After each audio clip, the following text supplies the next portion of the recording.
Chennai shopping మాల్లో ఉగాది వేడుకలు. మీ పండుగ షాపింగ్ చెన్నై షాపింగ్ మాల్లో చేయండి. అందమైన వస్త్రాలతో పాటు విలువైన బహుమతులు పొందండి. డ్రీమ్ న్యూస్ అండ్ నిజాలు. ఇరాన్ సుప్రీం చీఫ్ ఖమేనీని అమెరికా, ఇజ్రాయెల్ కలిసి అంతమొందించాయి. ఆ తర్వాత జరిగినటువంటి నాటకీయ పరిణామాల నేపథ్యంలో హర్ముజ్ జలసంధిని కూడా కంప్లీట్గా క్లోజ్ చేసేశారు. భారతదేశం మీద తీవ్రస్థాయిలో ప్రభావం ఉండబోతోంది అనేటువంటి మాటలు వినిపిస్తున్నాయి. బట్ ఖమేనీ మీద అంత తీవ్ర స్థాయిలో అటాక్ ఎలా చేశారు, ఎవరికి క్రెడిట్ పోతుంది, ఆ తర్వాత జరిగే పరిణామాలకి బాధ్యులు ఎవరు వహిస్తారు? మనతో పాటుగా ఉన్నారు సీనియర్ జర్నలిస్ట్ సురేష్ కొచ్చాతిల్ గారు. సార్ నమస్తే. సో ఖమేనీ గురించి గతంలో మనం మాట్లాడుకున్నాము. ఆయన తీసుకొచ్చినటువంటి ఒక ప్రోగ్రెషన్ కాస్త పోయి రిగ్రెషన్కి వచ్చిన తర్వాత చాలా వరకు అక్కడే ఒక అపోజ్ అనేది వచ్చింది. బట్ అంతకు మించి ఇజ్రాయెల్ అండ్ అమెరికాకు ఆయన ఎందుకంత తీవ్ర స్థాయిలో ఒక శత్రువుగా మారాడు? ఇది ఖొమైనీ టైం నుంచి ఉంది. అయతోలా ఖొమైనీ ఉన్నప్పటి నుంచే మనం ఇరాన్ హిస్టరీ చూసుకుంటూ వెళ్తే కవిత గారు, ఇరాన్ దగ్గర ఆయిల్ ఉంది. సో ఆ ఆయిల్ అంతా 1960s 1970sలో ఫస్ట్ ప్రాస్పెక్ట్ అంటే దాన్ని అనలైజ్ చేసి దాంట్లో పొటెన్షియల్ ఉందని చూసింది బ్రిటిష్ కంపెనీస్. అది షెల్ ఉండొచ్చు, మిగతా బ్రిటిష్ కంపెనీస్ వాళ్ళు చేశారు. కానీ దాని తర్వాత వాళ్ళు అక్కడ ఒక ప్రెసిడెంట్ ఉండే, ఐ థింక్ మస్డేవ్, హీ వాజ్ దేర్. ఆయన చాలా డెమోక్రటిక్గా ఉండే, he was very good, very democratic. కానీ ఆయన వీళ్ళు ఎవరిని ఎక్స్ప్లాయిట్ చేయనీయలేదు. అంటే వీళ్ళు అక్కడి నుంచి తవ్వి తీసుకెళ్ళిపోతారు ఆయిల్. ఈ said we Iranians have to get a share of it అని చెప్పి మేదేవ్. సో ఆయన్ని దాని తర్వాత వీళ్ళందరూ కలిసి అమెరికా అండ్ బ్రిటన్ కలిసి బయట ఆయన ఒక కూ లాగా చేసి ఆయన బయటకు తీసేశారు ఆయన అక్కడి నుంచి, which was one of the biggest blunders. ఇప్పుడు కూడా మీరు అడగొచ్చు ఎందుకు ఇంత కోపం ఇరానియన్స్ కంటే, ఇది రీజన్. ఎందుకంటే అక్కడున్న గవర్నమెంట్ చాలా stable. End of the day ఇప్పుడు కూడా మనం 2026 మాట్లాడుతాం కవిత గారు, గల్ఫ్ స్టేట్స్లో అన్నిటికంటే ఎడ్యుకేటెడ్గా ఉన్న ఒక దేశం ఏదంటే ఇరాన్. 99% మహిళలు మినిమం పోస్ట్ గ్రాడ్యుయేషన్ లెవెల్కి వెళ్తారు. Their education system one of the best. Health care wise they are best.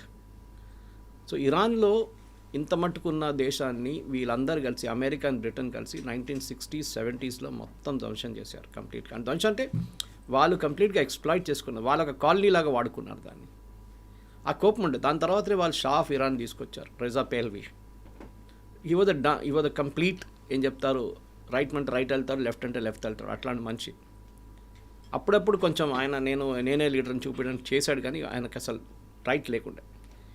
ఏం చేయాలంటే అమెరికా పర్మిషన్ తీసుకోవాలి, లేకుంటే బ్రిటిష్ పర్మిషన్ తీసుకోవాలి. సో అక్కడున్న ప్రజలకి చాలా మటుకు కోపం వచ్చింది అప్పుడు కూడా.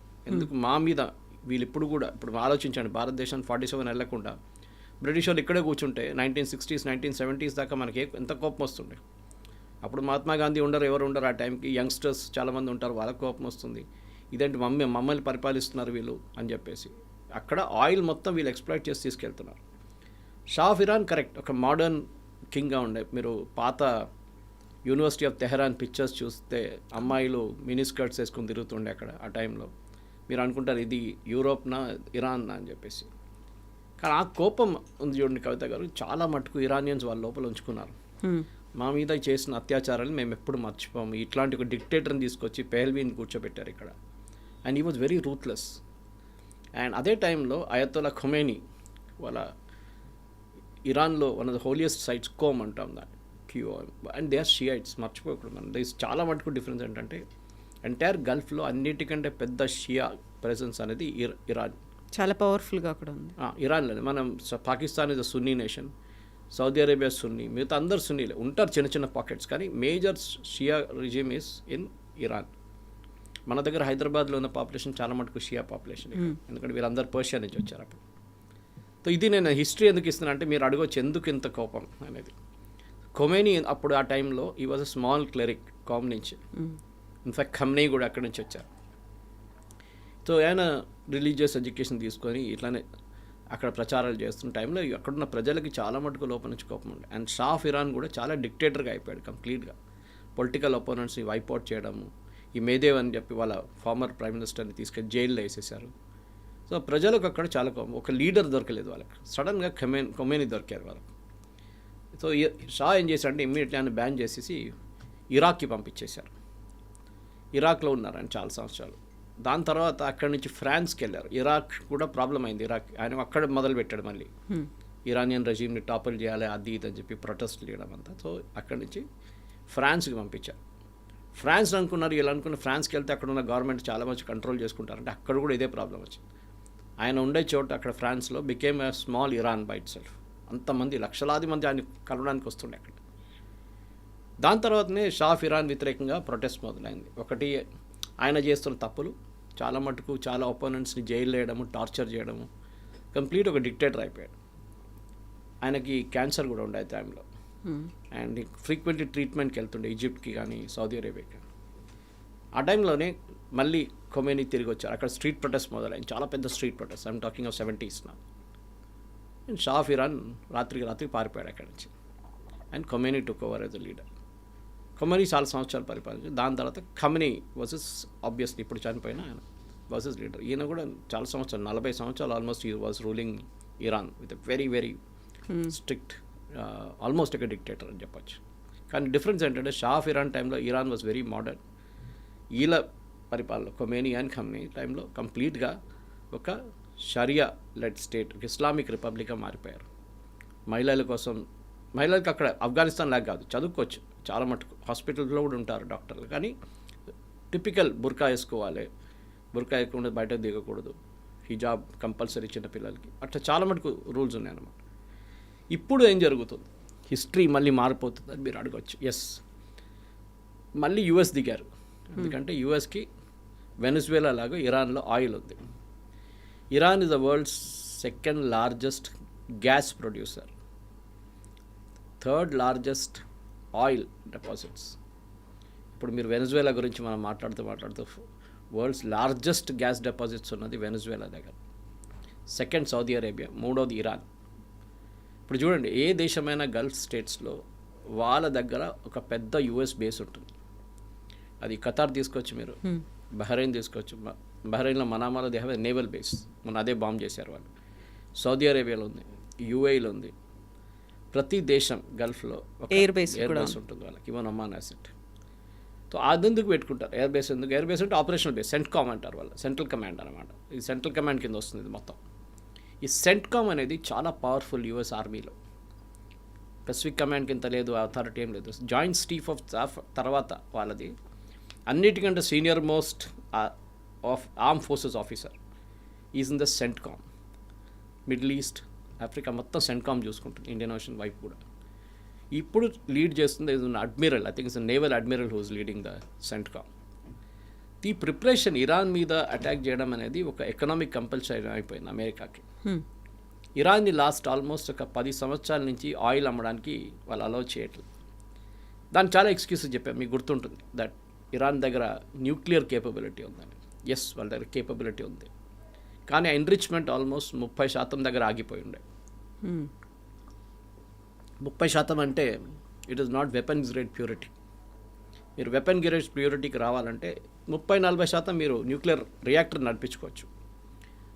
60% రాగానే అమెరికాలో అలారం బెల్స్ మొదలైంది that we're getting close to the 70-75 రాగానే it becomes weapon grade uranium. ఇప్పుడు మన దగ్గర ఉంది, పాకిస్తాన్ దగ్గర ఉంది, అంతా వెపన్స్ గ్రేడ్ యురేనియం తయారు చేయాలంటే 80% దాకా వెళ్ళాల్సి వస్తుంది ప్యూరిటీ. దానికి కావాల్సిన సెంట్రిఫ్యూజ్ అంటారు, మనం కాలేజీలో చదువుకున్నప్పుడు సెంట్రిఫ్యూజ్ యూజ్ చేస్తుండే మనం. ఆ సెంట్రిఫ్యూజ్ చాలా కాంప్లెక్స్ టెక్నాలజీ, అది మనం యూజ్ చేసి చాలా సింపుల్ ఉండే ఆ టైంలో. దీన్ని వీళ్ళు యూరోప్ నుంచి స్మగుల్ చేస్తున్నారని తెలుసుకున్న అమెరికా ఆల్మోస్ట్ 15-20 సంవత్సరాల ముందు నుంచి ఇరాన్ మీద శాంక్షన్స్ మొదలుపెట్టారు. అది పాత ట్రంప్ అడ్మినిస్ట్రేషన్ ఉండండి, even Obama and Clinton time నుంచి మొదలైంది. కానీ అది బైడెన్ టైంకి వచ్చేదాకా చాలా సీరియస్ అయిపోయింది. దాని తర్వాత ఐఈఏ ఇన్స్పెక్షన్స్ మొదలైంది. ఇరానియన్ సెంట్రిఫ్యూజ్ ఎక్కడెక్కడ ఉందో, ఇరానియన్ ప్యూరిటీ ఎక్కడ ఉందో ఐఈఏ చెక్ చేస్తుంటారు రెగ్యులర్గా, International Atomic Energy Agency, which is the watch dog. కానీ ఇరాన్ అప్పుడప్పుడు చీట్ చేస్తుండే. ఇస్ఫహాన్ అని చెప్పి వాళ్ళ one of the major cities of Iran, వాళ్ళ యూనివర్సిటీ కూడా ఉంది, where is the nuclear site, వాళ్ళ చాలా పెద్దది యూనివర్సిటీ పక్కన పెట్టారు వాళ్ళు. ఇన్ఫ్యాక్ట్ ఇస్ఫహాన్కి హైదరాబాద్కి కనెక్షన్ ఉంది. If you look at the, మీరు ఓల్డ్ సిటీ తీసుకొని పిక్చర్ చార్మినార్ పైప్ నుంచి ఒక చిన్న డ్రోన్ ఫ్లై చేస్తే and you look at the entire old city, exactly Isfahan design ఉంటుంది. అది Isfahan has a similar design అనమాట, ఎందుకంటే వీళ్ళందరూ పర్షియా నుంచి వచ్చారు కదా అప్పుడు. సో ఇస్ఫహాన్లో ఈసారి ఇప్పుడు కొట్టారు చూడండి, American B-2 bombers have hit yesterday in Isfahan. వాళ్ళ న్యూక్లియర్ ఫెసిలిటీస్ని ఎక్కడెక్కడ ఎన్రిచ్మెంట్ జరుగుతుందో అక్కడ కొట్టాలని చెప్పి అమెరికా చాలా మటుకు ప్రయత్నిస్తాం. సో మనం ఇప్పుడు ఈ అటాక్ గురించి ఇక్కడికి వద్దాం. ఇప్పుడు మన జరిగిన అటాక్ ఏంటంటే చాలా రోజుల నుంచి ప్లానింగ్లో ఉంది. అది మీరు చూసుంటారు. వీళ్ళు నెగోషియేట్ చేస్తున్నారు న్యూక్లియర్ డీల్ మీద. Oman was a major player in negotiation. ఒమాన్లో నెగోసియేషన్స్ నడుస్తున్నాయి. ఒమానీ ఫారిన్ మినిస్టర్ దీంట్లో ఇన్వాల్వ్ ఉన్నారు.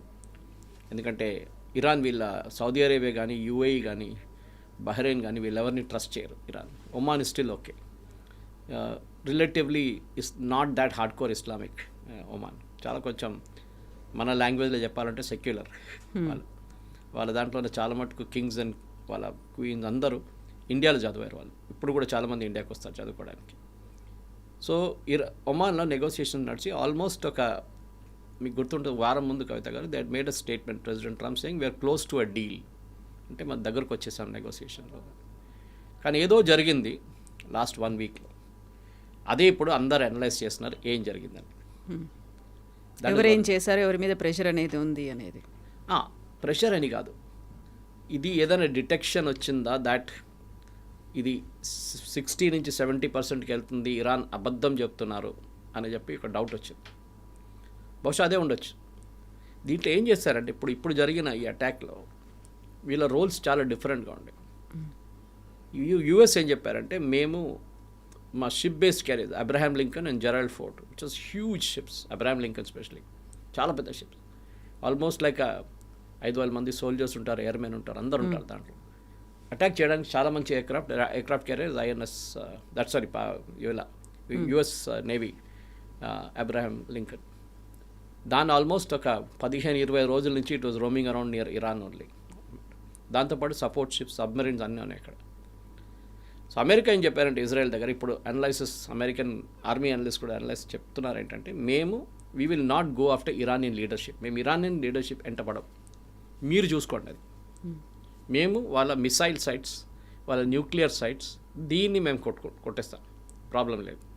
కానీ ఇరానియన్ లీడర్షిప్ని మేము ముట్టాం, ఎందుకంటే ఒక సెన్సిటివ్ ఇష్యూ అది. సౌదీ అరేబియా చెప్పాను చూడండి, యూఏఈ, బహ్రెయిన్, ఒమాన్లో కూడా and even other Gulf states కూడా వీళ్ళు చాలా సెన్సిటివ్ ఇరానియన్ ఇష్యూలో. ఎందుకంటే వాళ్ళ దగ్గర చాలా ఒక షియా పాపులేషన్ వాళ్ళ దగ్గర కూడా ఉన్నారు.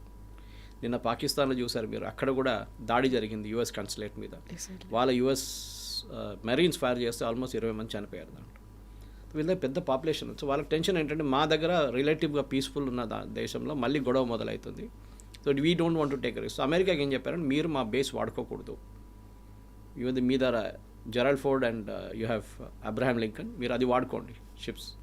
This is okay, no problem. And B-2 bombers bomb చేయాలంటే అది యూఎస్ నుంచి రావాల్సి వస్తుంది. They cannot take off from ఆర్ డియో గార్షియా నుంచి టేక్ ఆఫ్ చేయాలి. ఈసారి నిన్న B-2 bombs came from US bombers, అక్కడి నుంచి వచ్చారు. ఇప్పుడు జరిగిన ఈ బాంబింగ్లో డిసిషన్ ఏం తీసుకున్నారంటే ఇజ్రాయెల్ లీడర్షిప్ వెంట పడతారు. సో వాళ్ళ దగ్గర ప్రిసైజ్గా దీంట్లో CIA ఇంటెలిజెన్స్ కూడా ఉందని చెప్తున్నారు. ఇప్పుడు మొసాడ్ ఒకటి కాదు, ఇరానియన్ లీడర్షిప్ ఎక్కడ ఉంటుందో, ఏ రోజు ఎక్కడ కొట్టాలని అది మనం దీనికన్నా ముందు కూడా చూసాం చాలా మటుకు. అది యూఎస్ కాసిం సులైమానిని చంపినప్పుడు కానీ, వీళ్ళు ఇస్మాయిల్ హనియాని చంపినప్పుడు కానీ మనం చూసాం. ప్రిసైజ్ నస్రుల్లాని లెబనాన్ చంపిన ప్రిసైజ్ ఇన్ఫర్మేషన్ ఉండే వీళ్ళు ఎక్కడ ఉంటారు, ఏ రూమ్లో ఉంటారు. అందులో కూడా AI టెక్నాలజీని కూడా యూస్ చేసుకున్నారు అని చాలా మటుకు. AI చెప్పుకోవచ్చు కానీ కవిత గారు, ఐ థింక్ హ్యూమన్ ఇంటెలిజెన్స్ అనేది చాలా ఒక మన దగ్గర నెక్సలైట్స్ని మనం కొట్టాం చూడండి ఇప్పుడు. హ్యూమన్ ఇంటెలిజెన్స్ చాలా పనికొస్తుంది. అంత డబ్బులు విపరీతంగా పంచిపెడితే ఎవడైనా మాట్లాడతాడు. 99% of the people will be ready to be bought over. వీళ్ళు ఇరానియన్ రెజీమ్లో అంత పెనట్రేట్ చేశారని తెలిసిపోతుంది. I was listening to an former American chief of staff, ఒక ఆయన సెంట్రల్ కమాండ్ చీఫ్ మాట్లాడుతూ, రిటైర్ అయినారు ఆయన మాట్లాడుతూ CNNలో అన్నారు ఇప్పుడు, ఫరీద్ జకారియాతో మాట్లాడుతూ దట్ ఒకసారి ఒక ఇజ్రాయలీ చీఫ్ ఆఫ్ స్టాఫ్ వచ్చారంట వాళ్ళ దగ్గరికి. Is talking when you're serving సెంట్కామ్లో వచ్చి ఆయన ఒక బుక్ చేతిలో ఉండేట. ఆయన I can want meet you for 10 minutes అనగా పెంటగన్లో వచ్చి మీట్ అయ్యారంట. నా బుక్ ఓపెన్ చేసి చూపించారంట. దాంట్లో ఇరానియన్ న్యూక్లియర్ ఫెసిలిటీస్ది హై క్వాలిటీ ఫోటోగ్రాఫ్స్. ఓకే, అది అలౌ చేయరు, అసలు వాళ్ళ ఫోటో తీసుకోరు.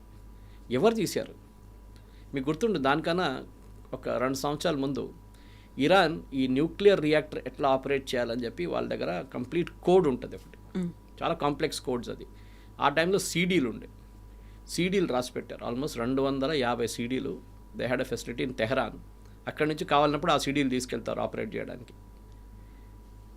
ఇరాన్ అంత సీక్రెట్గా ఉంచుకున్నంత హై సెక్యూరిటీ దాని నుంచి ఒకరోజు ఇజ్రాయెల్ మొసాడ్ మొత్తం మాయం చేసేసారు దాన్ని. After 12 hours it was in Tel Aviv. 200 పెద్దగా డబ్బాలాగా తీసుకెళ్ళిపోయారు ఇక్కడి నుంచి. ఇరాన్ వాళ్ళ న్యూక్లియర్ రియాక్టర్స్ ఆపరేట్ చేయలేకపోయారు. దాని తర్వాత చాలా సంవత్సరాల తర్వాతనే మళ్ళీ వాళ్ళు ఏదో కాపీ చేసి ఎక్కడి నుంచి తీసుకొచ్చారు, కానీ దే నెవర్ వెంట్ బ్యాక్.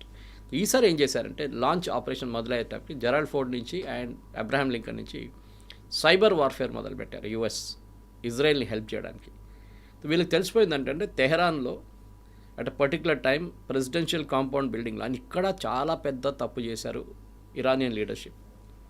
మీ మీద ఇంత ఫోకస్ ఉన్నప్పుడు, మిమ్మల్ని చంపుతారని తెలిసినప్పుడు కూడా మీరు ఇట్లాంటి ఒక సెక్యూర్ బేస్కి వెళ్లకుండా మీ ప్రెసిడెన్షియల్ ప్యాలెస్లోనే మీరు మీటింగ్ పెట్టారు. అందులో కూడా వాళ్ళు ఎక్స్పెక్ట్ చేయలేదేమో డే టైంలో ఇంత వెలుతురు మధ్యలో జరుగుతుంది అనేది. ఎగ్జాక్ట్లీ. సో డే టైంలో అటాక్ జరుగుతుందని వాళ్ళు ఊహించలేదు. అది కూడా ఒక పెద్ద బ్లండర్. ఎందుకంటే యూజువల్లీ ఇట్లాంటి అటాక్స్ అన్ని రాత్రిపూట జరుగుతుంది, మీకు తెలిసింది. బిన్ లాడెన్ మీద ఏదైనా కానీ, ఎందుకంటే shooting in night time is చాలా డిఫికల్ట్. అది చాలా పెద్ద ప్రాబ్లం అనమాట. సో ఏం చేయబోతున్నారని చాలా పెద్ద డౌట్ ఉండే వీళ్ళకి. సో అమెరికా ఏం చేశారంటే I think they provided real time intelligence. Mossad కూడా ఎవరో లోపల ఉన్నారు వీళ్ళ మనుషులు. ఎగ్జాక్ట్ టైంకి దే ఆర్ హియర్ అని చెప్పంగానే దానికన్నా వాళ్ళ మీటింగ్ జరుగుతుంది ఇవాళ ఈ ప్లేస్లో జరుగుతుంది. టాప్ 40 కమాండర్స్, 40 కాదు 100 మంది వచ్చారంట కమాండర్స్. అది ఇరానియన్ ఆర్మీ ఉండొచ్చు, ఇరానియన్ నేషనల్ గార్డ్ ఉండొచ్చు, వాళ్ళది రెవల్యూషనరీ గార్డ్ కమాండర్స్ ఉండొచ్చు. వీళ్ళందరూ వచ్చారంట, ఎయిర్ ఫోర్స్, నేవీ, మొత్తం వాళ్ళ డిఫెన్స్ మినిస్టర్. ఒక్కటే షాట్లో వాళ్ళు వీళ్ళందరినీ ఫినిష్ చేసేసారు. అండ్ ఖమేనీ ఫ్యామిలీ మెంబర్స్ కూడా. ఆలోచించండి, ఇంత పెద్ద ఒక సెక్యూరిటీ ల్యాబ్స్ అని చెప్పలేము, కానీ సెక్యూరిటీ సక్సెస్ ఇజ్రాయెల్ వైపు నుంచి జరిగింది, ఇరాన్ వైపు నుంచి ల్యాబ్స్ జరిగింది. సో హ్యూమన్ ఇంటెలిజెన్స్లో మొస్సాడ్ని బీట్ చేయలేము. సో యూఎస్ ఏం చేశారంటే దానికన్నా ఒక 1 hour ముందు, హాఫ్ అన్ అవర్ ముందు వీళ్ళు సైబర్ వార్ఫేర్ మొదలుపెట్టారు. ఇక్కడ నేను చెప్తున్నాను, వార్ఫేర్ అనేది మారిపోయింది చాలా మటు కవిత గారు. పాత వార్ఫేర్ కాదు ఇప్పుడు. The warfare is totally changed. ఇప్పుడున్న కొత్త వార్ఫేర్లో సైబర్ వార్ఫేర్ మన ఆపరేషన్ సింధూర్లో కూడా చాలా మటుకు యూస్ చేసాం. ఇరాన్ దగ్గర ఉన్న సిస్టమ్స్ అంతా Russian systems. In fact 11-day war జరిగింది చూడండి ఒక 6 నెలల ముందు. అప్పుడు వాళ్ళు రష్యా నుంచి కొనుక్కున్న S-300ని మొత్తం ధ్వంసం చేశారు ఇజ్రాయెల్. మన దగ్గర S-400 ఉంది. సో అంత professional army and air force ఉన్న ఇజ్రాయెల్ డెఫినెట్గా కంప్లీట్గా వీళ్ళ ఇరాన్ లీడర్షిప్ని కొట్టొచ్చని వాళ్ళకి తెలుసు. కానీ దానికన్నా ముందు అక్కడ ఉన్న ఎయిర్ డిఫెన్స్ సిస్టమ్స్ని డిసేబుల్ చేయాల్సి వస్తుంది. అది యూఎస్ చేశారు ఆ పని అంతా. వీళ్ళ పని బాంబింగ్ చేయడం అంతే. సో ఏమనంటే ఇజ్రాయెల్ యూఎస్ అంటారు మేమేం చేయలేదు, ఎవడో వచ్చి కొట్టాడు వాళ్ళని మేమేం చేయాలంటారు. జరిగింది అది. కానీ చూడండి, ఆ న్యూస్ చనిపోయారని చెప్పి ఆ న్యూస్ ఖమేనీ న్యూస్ వచ్చినప్పుడు ఫస్ట్ నెతన్యాహు చెప్పిన నిమిషాల్లోనే Trump also made the announcement. So definitely వాళ్ళు ఇన్ ట్యాండమ్ వాళ్ళు పనిచేస్తున్నారు, దాంట్లో డౌట్ లేదు. కానీ ఇట్లాంటి డే టైమ్ అటాక్ మీరు చెప్పినట్టు చాలా చాలా రేర్ జరగడం. అది ఎట్లా జరిగిందో ఎవరికి తెలియదు. పాసిబ్లీ ఇజ్రాయెల్కి చాలా మటుకు కాన్ఫిడెన్స్ ఉండే దట్ వీళ్ళు ఓవర్ కాన్ఫిడెంట్గా ఉన్నారు ఇరానియన్ లీడర్షిప్. రాత్రిపూటే వీళ్ళు అటాక్ చేస్తారు, రాత్రిపూట మనం మీట్ కాకూడదు, morning time we can meet అని. అదే జరిగిన పెద్ద తప్పు. కానీ ఇది నెక్స్ట్ స్టెప్ ఏంటనేది దాని తర్వాత మనం చూసాం. వీళ్ళు దివాళీ పటాకాలు కాల్చినట్టు ఎక్కడ కావాలంటే అక్కడ కాల్చుకున్నారు. ఏ డైరెక్షన్ చూస్తే అక్కడ కొట్టారు వీళ్ళు. యూఎస్ బేసెస్ కొట్టారంటే ఎస్, మనామాలో ఉన్న బహ్రెయిన్లో ఉన్న యూఎస్ నేవల్ బేస్ని కొట్టారు వాళ్ళు. ఖతార్లో ఉన్న దీనికన్నా ముందు కూడా ఒకసారి బాంబ్ చేశారు, కానీ ఈసారి అటాక్ వాజ్ డెలిబరేట్ ఖతార్. కానీ Dubai was the most surprising thing. నాకు అదే అర్థం కావట్లేదు, దుబాయ్ ఎట్లా వచ్చింది దీంట్లో అని. ఎందుకంటే దుబాయ్లో మీకు కొట్టాల్సిన టార్గెట్ ఏది? వాళ్ళ దగ్గర ఆయిల్ ఫీల్డ్స్ లేవు, డిఫెన్స్ చాలా ఎక్కడో ఉంది, అది not even Abu Dhabi or Dubai. ఎందుకు కొట్టారంటే వాళ్ళు basically Dubai is a transit point for aircraft. Complete world లోకంలో one of the busiest airport Dubai airport. అక్కడ మీరు ఆ ఎయిర్పోర్ట్ని కొడితే లోకంలో ఉన్న మొత్తం ఏవియేషన్ సెక్టర్ దెబ్బతింటుంది. People cannot move except military aircraft. ఏ ఎయిర్క్రాఫ్ట్ టేక్ ఆఫ్ చేయదు, ల్యాండ్ చేయదు. ఆలోచించండి, ఇవాళ పొద్దున స్టేట్మెంట్ ఉండే దుబాయ్ కింగ్ ప్రెసిడెంట్ దట్ 20,000 మంది ప్యాసింజర్స్ అక్కడ చిక్కపోయి ఉన్నారు, వాళ్ళ ఇదంతా మేము చూసుకుంటాం, వాళ్ళ ఈవెన్ బహ్రెయిన్లో మా daughter and my son in law is trapped. కైరోకి వెళ్తూ they got caught in Bahrain. 2 hour lay off ఉంటాయి, హైదరాబాద్ బహ్రెయిన్ కైరో. వాళ్ళని కూడా అక్కడ ఉన్న గల్ఫ్ ఎయిర్ వాళ్ళు they taken them to good hotel. చాలామంది ప్యాసింజర్స్ని అక్కడే ఉంటారు ఇప్పుడు దాకా, ఎయిర్పోర్ట్ ఓపెన్ అయ్యేదాకా వాళ్ళని చూసుకుంటారు వాళ్ళని అక్కడ. ద ఎకనామిక్ డిస్ట్రప్షన్ అనేది చాలా పెద్ద దుబాయ్ మీద. Dubai is a tourist destination. Safe అనుకున్నారు. ఒక్కరోజు 2 రోజులు బంద్ చేయడం అంటే దుబాయ్ ఇట్లా వాళ్ళ ఎకానమీ పోతుంది కంప్లీట్గా. బికాజ్ వాళ్ళకి ఆయిల్ లేదు, they depend only on trading and tourism. So economic impact అది ఉండే. వెరస్ వీళ్ళ మీద దాడి చేయడం అనేది ఖతార్ మీద బేస్, యుఎస్ ఎయిర్ ఫోర్స్ బేస్ని కొట్టారు, 3 మంది చనిపోయారు కూడా అక్కడ మనకు తెలిసింది. సెంట్కామ్ అనౌన్స్ చేశారు 50 కాదు 5 మందికి గాయాలు అయినాయి చాలా సీరియస్గా అని చెప్పేసి, 50 మంది ఇంజర్డ్ ఉన్నారు. కానీ ఇరాన్ దగ్గర ఇంకన్ని మిసైల్స్ ఉన్నాయి. దీనికన్నా ముందు 11 డే వార్లో Kavitha garu one of the reasons war ఆపిందంటున్నారు యుఎస్ అండ్ ఇరాన్. ఎందుకంటే ఇరాన్ దగ్గర మిసైల్స్ అయిపోతున్నాయి, యుఎస్కి డౌట్ ఉండే ఇజ్రాయెల్ దగ్గర ఐరన్ డోమ్లో ఇంకెన్ని మిసైల్స్ ఉన్నాయి కౌంటర్ చేయడానికి. ప్రొడక్షన్ అంతా చాలా మటుకు ఆగిపోయింది ఆ టైంలో యూఎస్లో కూడా. సో పేట్రియట్ కానీ డేవిడ్ స్లింగ్ కానీ ఐరన్ డోమ్లో యూజ్ చేయాల్సిన కౌంటర్ మిసైల్స్ తగ్గింది. సో దానికోసం చూసుంటారు మీరు, ఆ టైంలో కూడా 2-3 మిసైల్స్ వెళ్ళి బెన్గ్యూరియన్ ఎయిర్పోర్ట్లో కొట్టింది, ఒక కాంప్లెక్స్లో కొట్టారు హైఫా దగ్గర. ఇక్కడ చాలా నష్టాలు జరిగినాయి దాంట్లో. So Israel also became careful. So ఈ 6 నెలలు 8 నెలలు వెయిట్ చేసి ఇజ్రాయెల్ బహుశా చాలా మటుకు వాళ్ళ ఇంటర్సెప్టర్స్ మళ్ళీ ప్రొడ్యూస్ చేసుకున్నారు వాళ్ళు. కానీ ఈసారి కూడా చూడండి, జెరూసలేం మీద ఒక అటాక్ జరిగింది, 10 మంది చనిపోయారు అక్కడ. వెస్ట్ బ్యాంక్ మీద దాడి జరిగింది ఈసారి, అక్కడ కూడా ప్రాబ్లం ఉంటుంది. కానీ అన్నిటికంటే పెద్ద ప్రాబ్లం ఇప్పుడు రాబోతుంది, వాట్ నెక్స్ట్ అనేది. ఎగ్జాక్ట్లీ. స్ట్రైట్ ఆఫ్ హార్మూజ్ని మూసేసిన తర్వాత భారతదేశం మీద విపరీతమైనటువంటి ఇంపాక్ట్ ఉండబోతోంది. అక్కడ నుంచి ఆయిల్ అండ్ న్యాచురల్ గ్యాసెస్ మన దగ్గరికి రావు, క్రైసిస్ అనేది వస్తుంది, ఇక్కడ విపరీతమైనటువంటి ధరలు పెరిగిపోతాయి అనేది, ఇదంతా నిజమేనా? ఎప్పుడైనా మనం ఆయిల్ రిజర్వ్స్ రేపటికి ఎల్లుండికి మనం పెట్టుకోం. మన దగ్గర స్ట్రాటజిక్ ఆయిల్ రిజర్వ్స్ అని ప్రతి దేశం చేసుకుంటారు. మనం కూడా ఒక 10-15 సంవత్సరాల ముందు మొదలు పెట్టాం, కానీ లాస్ట్ ఒక 8 సంవత్సరాలు దాని ఫోకస్లో తీసుకొచ్చాం. స్ట్రాటజిక్ ఆయిల్ రిజర్వ్స్ ఏంటంటే నెక్స్ట్ 6 నెలలు కావాల్సిన కంప్లీట్ క్రూడ్ ఆయిల్ రిఫైన్ చేసి మన దగ్గర పెట్టుకుంటారు. డీజిల్ కానీ పెట్రోల్ కానీ న్యాచురల్ గ్యాస్ సపరేట్గా చేసుకుంటారు. అది ఎందుకంటే ఏదో ఒక యుద్ధం వచ్చింది, ఇప్పుడు వచ్చినట్లు ఆయిల్ అంతా ఆగిపోయింది, ప్రైసెస్ పక్కన పెట్టండి, ఆయిలే లేదు. మీకు స్ట్రైట్ ఆఫ్ హార్మూజ్ క్లోజ్ చేసి, రెడ్ సీ క్లోజ్ చేసి మీరు ఆయిల్ ఎక్కడి నుంచి తీసుకొస్తారు? ఇది ప్రాబ్లం. ఎందుకంటే ఆల్మోస్ట్ 20% ఆయిల్ ఆ రూట్ నుంచి ఫ్లో అవుతుంది. మీరు అది ఆపేస్తే చోక్ పాయింట్ లాగా అయిపోతుంది అది కంప్లీట్గా. ఒకవైపు యమన్, ఒకవైపు సౌదీ అరేబియా, ఒకవైపు ఇరాన్. కంప్లీట్ వాళ్ళ ఆయిల్ రిసోర్సెస్ ఇరాన్ది, సౌదీ అరేబియాది ఆగిపోతుంది, గ్యాస్ ఆగిపోతుంది. అట్లాంటి పరిస్థితుల్లో మనం ఏం చేస్తామంటే మన స్ట్రాటజిక్ ఆయిల్ రిజర్వ్స్ ఉన్నాయి. మీరు ఎగ్జాంపుల్ చెప్పాలంటే మీకు మన ఇంట్లో సంప్ ఉంటుంది, నీళ్ళ సంప్. అది ఎంత ఉంటుంది, ఒక 1000 లీటర్స్ 2000 లీటర్స్ ఉంటుంది బహుశా మ్యాక్సిమం. అది మున్సిపల్ నీళ్ళు యూజువలీ దాంట్లో ఫిల్ చేసుకుంటారు, కావాల్సినట్టు పంప్ చేసుకుంటారు పైకి ట్యాంక్కి. నా ఇమాజిన్ అట్లాంటిది లక్ష లీటర్లో, మిలియన్స్ అండ్ మిలియన్స్ ఆఫ్ లీటర్స్లో అండర్ గ్రౌండ్ ట్యాంక్స్ క్రియేట్ చేసాం మనం. అంత స్టోరేజ్ కెపాసిటీతో. సో విశాఖపట్నం, గోవా దగ్గర ఎక్కడ ఉంది చెప్పట్లేదు ఎక్కడని, there's one near Cochin or Mangalore. ఇట్లాంటి స్ట్రాటజిక్ ఆయిల్ రిజర్వ్స్ మనం డెవలప్ చేసుకున్నాం. దాంట్లో మనం ఆయిల్ ప్రైసెస్ తగ్గినప్పుడు మనం దాన్ని రీఫైన్ చేసి దాంట్లో ఫిల్ చేసుకుంటాం. మళ్ళీ ఆయిల్ ప్రైసెస్ పెరిగినప్పుడు యూజ్ చేసుకుంటాం దాన్ని. మళ్ళీ ఆయిల్ ప్రైసెస్ తగ్గింది, మళ్ళీ మనం రిఫైన్ చేసి ఫిల్. ఏదో ఒక రోజు యుద్ధం జరిగితే, ఆయిల్ ఆగిపోతే ఇది we can use it reserve. So మనకి నెక్స్ట్ 6 మంత్స్కి ప్రాబ్లం ఏమి ఉండదు. నా అంచనా ప్రకారం ప్రెసిడెంట్ ట్రంప్ వెనిజువేలన్ ఆయిల్ మనకి $40 అమ్ముతారు ఒక బ్యారెల్కి. ఆర్ నేను నిన్న ట్వీట్ చేశాను, ప్రెసిడెంట్ ట్రంప్ ఒక కొత్త థ్రెట్ తీసుకొస్తారు మనకి. We will impose 25% tariff if you don't by Russian oil. మీరు రష్యన్ ఆయిల్ కొనుక్కోకపోతే మేము 50% మీ మీద పెట్టేస్తాం, 20% పెట్టేస్తాం. కొనుక్కోండి రష్యన్ ఆయిల్ ఇమీడియట్లీ, ఎందుకంటే వరల్డ్ ఆయిల్ ప్రైసెస్ తగ్గించాలి. బికాజ్ రష్యా దగ్గరే ఉంది ఆయిల్ చీప్గా. ఇప్పుడు వెనిజువేలన్ ఆయిల్ విస్కాసిటీ కొంచెం ఎక్కువ ఉంటుంది, మీకు ఎక్స్ప్లెయిన్ చేశాను దీనికన్నా.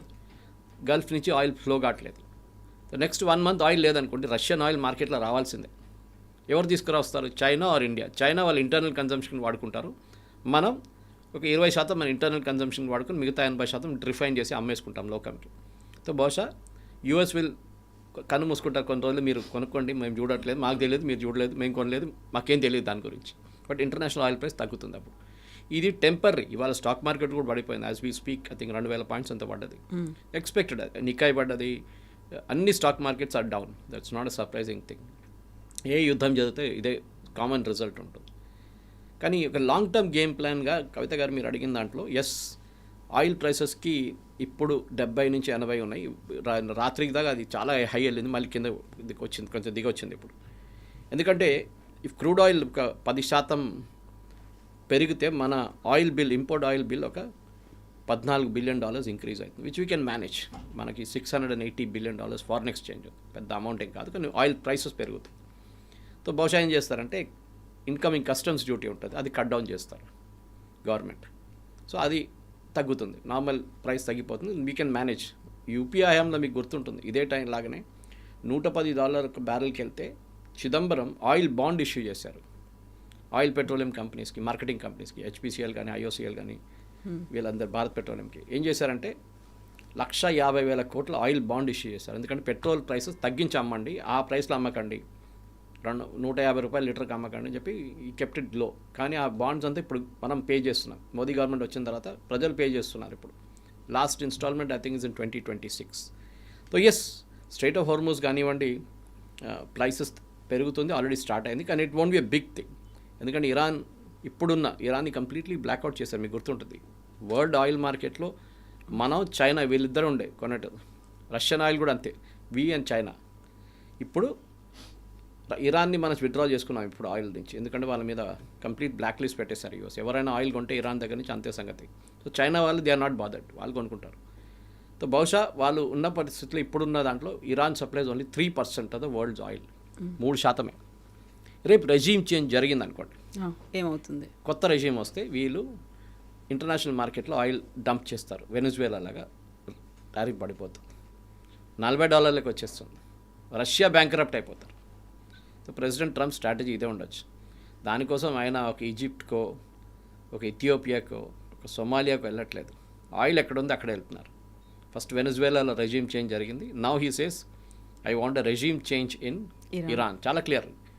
ఇరాన్ న్యూక్లియర్ అసెట్స్ గురించి మాట్లాడలేదు ఇప్పుడు. I want a regime change. Nuclear assets destroy చేసేసారు వీళ్ళు ఆల్రెడీ. సో మన దాంట్లో ఇప్పుడున్న దాని ప్రకారం డెఫినెట్లీ మనం సోర్స్ చేస్తున్న ఆయిల్ చూస్తే ఇరాన్ నుంచి ఉండే ముందు Saudi Arabia, UAE and then of course Kuwait, వీళ్ళు చాలా పెద్ద సప్లైస్ అనమాట. సో ఈ మన దగ్గర ఉన్న ఈ గల్ఫ్ నుంచి వచ్చే ఆయిల్లో చూస్తే మనం అది even Oman, state of Oman నుంచి కూడా పర్షియన్ గల్ఫ్ని కనెక్ట్ చేస్తుంది స్ట్రైట్ ఆఫ్ హార్మోస్. సో అది ఓపెన్ పెట్టాలని చాలా క్రూషియల్. నిన్న ఒక ట్యాంకర్ అటాక్ చేశారు. And irony was, Iran attack చేసిన ట్యాంకర్లో 15 మంది ఇరానియన్స్ ఉన్నారు, 10 మంది ఇండియన్స్ ఉన్నారు అదే ట్యాంకర్లో. సో ఇరాన్కి ఇప్పుడు తెలుసు, చేస్తే ఎక్కువ చేస్తే ఇరాన్ మీదే ప్రాబ్లం రాబోతుంది. అండ్ గల్ఫ్ స్టేట్స్ చాలా అప్సెట్ అయిపోయారు అంటున్నాను. నిన్న రాత్రి జరిగిన ఒక కాల్లో వాళ్ళు అందరు మాట్లాడుకున్నారంట. And they gave ultimatum to Iran, మీరు ఈ ఫైరింగ్ స్టాప్ చేయకపోతే, స్టేట్ ఆఫ్ హార్మోస్ మీరు ఓపెన్ పెట్టకపోతే మిమ్మల్ని we will support a regime change in Iran. మా బేసెస్ వాడుకోవడానికి యూఎస్కి పర్మిషన్ ఇస్తాం మేము. అది చాలా పెద్ద మార్పు తీసుకురాబోతుంది అనమాట.